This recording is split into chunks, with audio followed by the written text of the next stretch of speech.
அப்போ என் கண்ணீர் அவர் சின்ன காலத்துலேருந்து எனக்கு தெரியும் தானே, அம்மாக்களோட இருந்து என் ஹஸ்பண்டோட இருந்து எல்லாம் நான் இப்படி இருந்தேன், இப்படி வளர்ந்தேன், இப்படி இருந்தேன்ன்றது எல்லாம் அவருக்கு தெரியும். அப்போ அவர் நான் படுற ஒவ்வொரு பாடுகளையும் பார்த்து பார்த்து பார்த்து என்னன்னு சொல்ற புறாவை போல, அந்த புறா அப்படி பறந்து பறந்து ஒரு பார்க்கும் பறந்து பறந்து அதை எப்படி பறந்து பறந்து பார்க்குமோ அதே மாதிரி எங்களை என்ன இந்த பிள்ளைகளை எடுத்து விசாரிப்பார். விசாரிக்கிற பொழுது நாங்கள் ஒவ்வொரு கண்ணீர் கவலையில சொல்லும் பொழுது அவர் எங்களுக்கு ஆண்டவர்கிட்ட வசனத்தை அப்படி புகுத்துவார். எந்தெந்த பிரச்சனைக்கு எந்தெந்த வசனத்தை தரும் எங்களுக்கு தெரியாது, வசனம் உண்டு.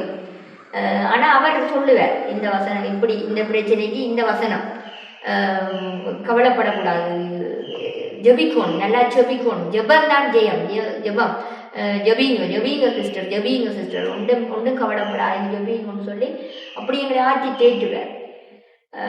ஏசப்பா அப்படி நேரில் வந்து என்னை ஆட்சி தேற்றுவாரோ அதே போல என்னை ஆட்சி தேற்றுவார், எங்கள் பிள்ளைகளை ஆட்சி தேற்றுவார், வசனத்துக்கு கூடாது. அப்படி எங்களை நடத்தி நடத்தி நடத்தி நடத்தி வந்து எங்களோட மகன் ஊழியக்காரனாயின. அந்த ஒரு மகனைத்தான் நான் ஊழியத்தை கண்டு ஒப்பு கொடுத்தது. அவர் பாஸ்டர் அபிஷேகம் பெற்றார். அது திரும்ப அடுத்த மகன் ஊழியத்தை கண்டு போனேன். இன்னைக்கு 2 மகன் ஊழியம் செய்யத்தக்கதாக ஆண்டவர் வச்சிருக்கிறேன். அது மட்டும் இல்லை, நான் வைத்தியசாலையில் வேலை செய்கிறேன். வைத்தியசாலையில் இவ்வளோ பாடுகள், இவ்வளோ கஷ்டங்கள் மத்தியில் நான் வேலை செய்தாலும் ஒரு நாளைக்காவது ஒரு ஆத்மாவுக்கு நான் ஏசப்பா பற்றி சொல்லாத நாள் இல்லை. அப்படியே நான் வச்சிருக்கிறேன். அது மட்டும் இல்லை, எங்கள் மகன் ஒரு 2வது மகன் யாழ்ப்பாணம் வந்து கொண்டு இருக்கும் பொழுது அந்த மகனுக்கு அப்பெண்டி உள்ளுக்குள்ள வெடிச்சிட்டுது. அந்த மகனுக்கு தெரியாது, அவையல் வைத்த பிறட்டுது, அவருக்கு பூச்சியாயிருக்கும் சொல்லி அவர் தங்கட சுயத்தில் நிறைய வைத்தியங்களை செய்து பிரைவேட் எல்லாம் காட்டி ஒன்றுக்கும் அவருக்கு சொல்லி கேட்கல.